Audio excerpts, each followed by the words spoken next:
సుదర్శన్ రెడ్డి గారు ఎవరైతే ఉన్నారో వారికి కూడా నిన్న పూర్తి ఆధారాలతో సహా పూర్తి వివరాలతో సహా వారికి కూడా అందజేయడం జరిగింది. నేను ఇది మీకు ముందు చెప్పే ముందు ఒక రెండు విషయాలు చెప్పాలి. ఒకటి, కాంగ్రెస్ పార్టీ ఈరోజు ఎన్ని అడ్డదారులు తొక్కినా ఎన్ని కుట్రలు కుతంత్రాలు చేసినా ముమ్మాటికి జూబ్లీ హిల్స్ ఉప ఎన్నికల్లో గెలిచేది మాత్రం ఖచ్చితంగా బీఆర్ఎస్ పార్టీ గెలుస్తుంది. అయినప్పటికీ ఆ గెలుపు మీద మాకు పూర్తి భరోసా ఉన్నప్పటికీ కాంగ్రెస్ ఎంత డెస్పరేట్గా ఉంది గెలవడానికి, ఎన్ని రకాల అడ్డదారులు తొక్కి నానా గడ్డి తినైనా సరే ఈ ఎన్నికల్లో గెలవడానికి ఎన్ని కుట్రలు చేస్తున్నది, ఎన్ని కుతంత్రాలు చేస్తున్నది, అది ప్రజలకు చెప్పడానికి అట్లాగే రాష్ట్రంలోని ప్రతి ఒక్కరికి చెప్పడానికే ఈ మా ప్రయత్నం. దయచేసి నేను మీడియా మిత్రులను కూడా కోరుతా ఉన్నా, నేను చెప్పే ప్రతిదీ కూడా నాకు ఎక్కడి నుంచి వచ్చింది సమాచారం అంటే ఎలక్షన్ కమిషన్ ఇచ్చిన ఓటర్ లిస్ట్ నుంచే మాకు వచ్చింది. ప్రతిదీ కూడా మేము ఫీల్డ్ వెరిఫికేషన్ చేసి ఎన్నికల కమిషన్ ఇచ్చిన ఓటర్ లిస్టు, తుది ఓటర్ లిస్ట్ ఏదైతే వారు ఇచ్చారో ఆ ఓటర్ లిస్ట్ ఆధారంగానే నేను మాట్లాడుతున్నాను తప్ప ఇందులో ఏది కూడా కల్పితం కాదు, ఏది కూడా మరి ఎక్కడి నుంచో బయట నుంచో వచ్చింది కానే కాదని మాత్రం ముందుకు చెప్తూ నేను మీకు ఒక 4-5 విషయాలు ముందుగా ప్రజెంట్ చేసే ప్రయత్నం చేస్తాను. స్లైడ్ 1. 2023లో మరి సాధారణ ఎన్నికలు తెలంగాణలో జరిగిన విషయం మీకు తెలుసు, సార్వత్రిక ఎన్నికలు శాసనసభకు జరిగిన విషయం మీకు తెలుసు. ఆ రోజు జూబ్లీ హిల్స్ నియోజకవర్గంలో మొత్తం ఓటర్ లిస్టు ప్రకారం ఓటర్ల సంఖ్య 3,75,000 చిల్లర, 3,75,000. మరి ఇప్పుడు 2025లో అనుకోకుండా మాగంటి గోపీనాథ్ గారి అకాల మరణంతో వచ్చిన ఈ ఉప ఎన్నికల్లో 2 ఏళ్ళు కూడా తిరగకుండానే మరి దాదాపు 23,000 ఓట్లు పెరిగినాయని చెప్పి ఈరోజు ఎన్నికల కమిషన్ చెప్తా ఉంది. 23,000 ఓట్లు పెరిగినాయని చెప్తా ఉన్నారు. ఇంకొక ఇంపార్టెంట్ విషయం ఏంటంటే 23,000 ఓట్లు పెరిగినాయని చెప్తున్నారు, 12,000 ఓట్లు డిలీట్ చేసామని చెప్తున్నారు. అంటే ఓవరాల్గా చూసుకుంటే ఎంత పెరిగిందో దాన్ని బట్టి మీరు అంచనా వేయవచ్చు.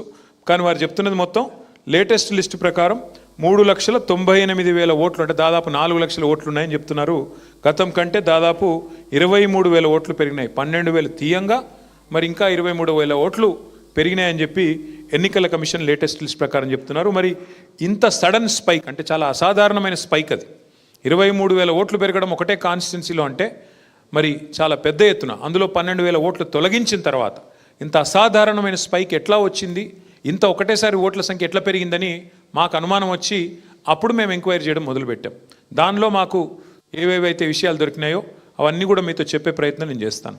What we're trying to show here to all of you is, in the assembly elections in 2023, the total voter list, the total voters as per the list published by the Election Commission was about 3.75 lakhs in one constituency, that is Jubilee Hills.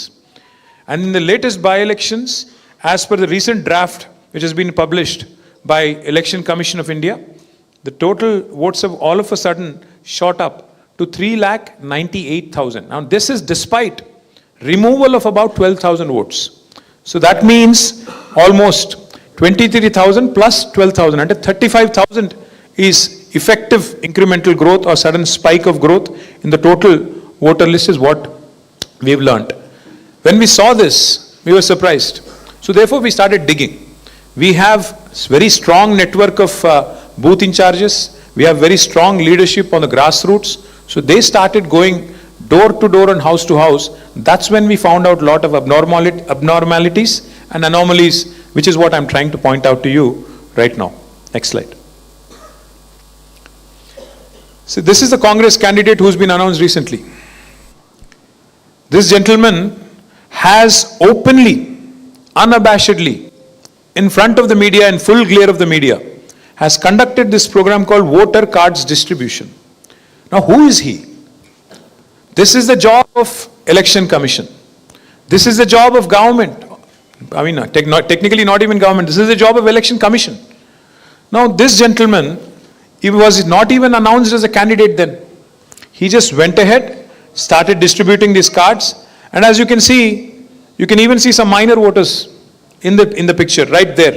You can see that girl in orange t-shirt, she looks like a minor. Not just that, he's been already booked for fake epic voter ID distribution.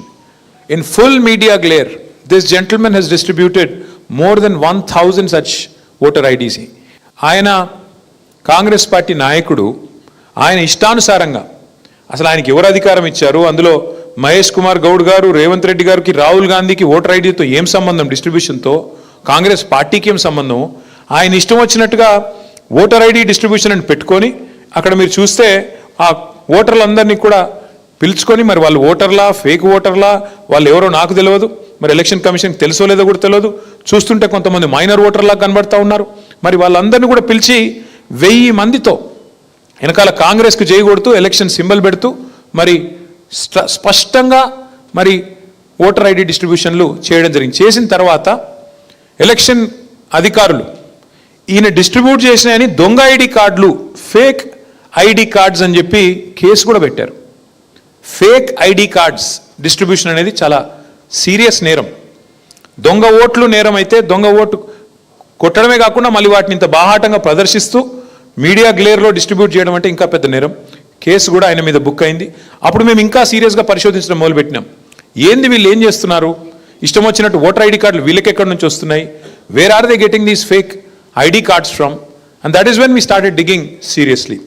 That's when we found some abnormalities. I'll show you some examples. What I'll show you is, when we found that in one house there were 43 votes, we started digging. ఎవరు తెలియదండి, అసలు complete గా empty, కొత్తగా వచ్చాం అందరం ఈ apartment flats కొనుక్కొని. ఇంతకు ముందు ఎవరున్నారనేది ఎవరికి తెలియదు, అసలు ఎవరు తెలియదండి. This is Sanskriti Avenue Apartments. 43 votes were apparently registered in this one apartment. So we were skeptical, because looking at what has been going on, we were skeptical as to what Congress party is up to.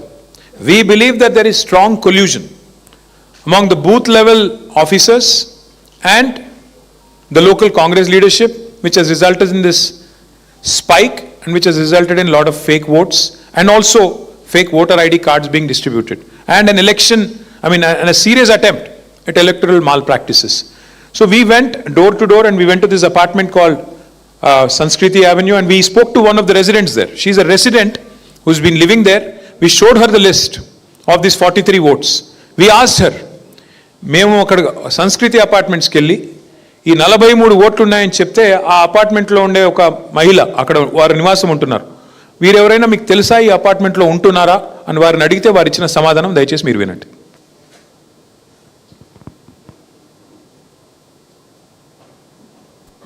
అసలు ఎవరు తెలియదండి, అసలు complete గా empty, కొత్తగా వచ్చాం అందరం కొనుక్కుని ఇందులో ఈ అపార్ట్మెంట్ ఫ్లాట్స్ కొనుక్కుని. ఇంతకు ముందు ఎవరున్నారనేది ఎవరికి తెలియదు. ఆల్మోస్ట్ 1.5 year నుంచి ఇది ఆక్యుపై అయింది. బిఫోర్ దట్ ఎవరున్నారు ఏంటనేది ఎవరికి ఇన్ఫర్మేషన్ తెలియదు. అందరూ నాన్ లోకల్ నుంచి వచ్చిన వాళ్ళమే, లైక్ ఈ సరౌండింగ్స్ నుంచి వచ్చిన వాళ్ళం అయితే కాదు. ఏంటంటే ఇక్కడ ఉన్న వాళ్ళు అయితే, ఈ లిస్ట్ లో ఉన్న వాళ్ళు అయితే ఎవరు లేరండి. సో ఎవరికి తెలియదు అపార్ట్మెంట్ లో ఈ బిల్డింగ్ ఉన్న వాళ్ళు. అండర్ కన్స్ట్రక్షన్ నుంచి చూసాం అందరూ, ఇక్కడ వచ్చిన వాళ్ళందరూ కూడా కన్స్ట్రక్షన్ లో ఉన్నప్పుడే వచ్చి చూసాం. బిఫోర్ దట్ ఏ ఇల్లు ఉన్నదని ఎవరికి తెలియదు, ఎవరున్నారు అనేది కూడా తెలియదు. So, ఇది ఒక example. This is one example of Sanskriti Avenue Apartments where 43 voters, this was reported in media also. మీడియాలో కూడా ఇది రిపోర్ట్ చేయబడింది.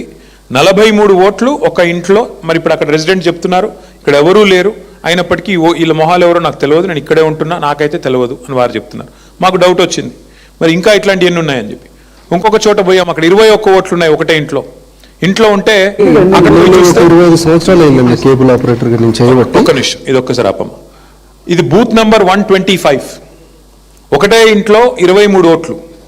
మాకు డౌట్ వచ్చి మళ్ళీ అక్కడ పోయాం. ఇంటి ఓనర్ పేరు నారాయణ గారు. ఆ నారాయణ గారు ఆయన చెప్పిన మాట మాకు, మా పార్టీ కార్యకర్తలకి, ఈ 23 ఓట్లలో నాకు ఏ ఒక్కటి కూడా నాకు సంబంధం లేదు, నాకు తెలియదు, వీళ్ళు ఎవరో కూడా నాకు తెలియదు అని వారు చెప్పారు. అట్లాగే అక్కడ ఉండే కేబుల్ ఆపరేటర్ ఉన్నారు, అట్లాగే ఆ పక్కింట్లో ఉండే ఆయన ఉన్నారు. వాళ్ళిద్దరు వాయిస్ కూడా తీసుకున్నాము. వాళ్ళిద్దరు చెప్పి, ఆ కేబుల్ ఆపరేటర్ గారు చెప్పింది మొదటి నుంచి ప్లే చేయండి. ఆయన ఏరియాలో కేబుల్ ఆపరేటర్ గా నేను చేయబట్టి కేబుల్ ఆపరేటర్ గా చేస్తున్నాను. ఈ నారాయణ అనేటైనా మొన్న అంటే ఒక 15 years తర్వాత వచ్చాడు, ఇక్కడ కొనుక్కున్నాడు 60 గజాల ప్లేస్ అని. ఈయన బిల్డింగ్ పైన ఇన్ని ఓట్లు, వీళ్ళు 26 ఓట్స్. ఓనర్ కూడా తెలియదు. ఇది కేబుల్ ఆపరేటర్ గారు అక్కడ ఉన్నాయని చెప్తుంది. అది కూడా ప్లే చేయండి. ఇల్లు 80 గజాలు, ఇది G+3. నిన్న ఇదేమైందంటే లిస్ట్ తీసుకొని ఓనర్తో మాట్లాడితే ఓనర్ది ఒకటే ఓటు ఉంది, మిగతా రెంటర్స్ 2 ఉండాలి, 3 టోటల్ 3 ఓట్లు. ఈ మిగతా వాళ్ళు చూపెట్టిన ఇల్లు ఎవరని అడిగితే ఓనర్ చెప్పి నాకు ఎవరు తెలియదు దీనిలోకి వెళ్ళి అడిగి చెప్పింది ఓనర్. మొన్న అడిగిన మీరు గుర్తుపడతారా, మీ దగ్గర రెంట్కుంటున్నా ఉన్నారా ఇంతకుముందు తెలుసా అంటే నాకు ఈ ముఖాలు ఎవ్వరు తెలియదు, నేను ఫస్ట్ టైమే చూస్తున్నా. నేను ఫస్ట్ టైం చూస్తున్నా, నాకు ఎవరూ తెలియదు, వీళ్ళు ఎవరు కూడా తెలియదు, ఈ ఓట్లు అసలు లేదు, సంబంధం లేదు. Not a single voter who is registered in this house in booth number 125 is known to the owner. These are pretty much fake votes, non-existent votes, complete subversion of electoral process, complete collusion at the grassroots level between BLOs and Congress party leaders. I'll show you another example. Next.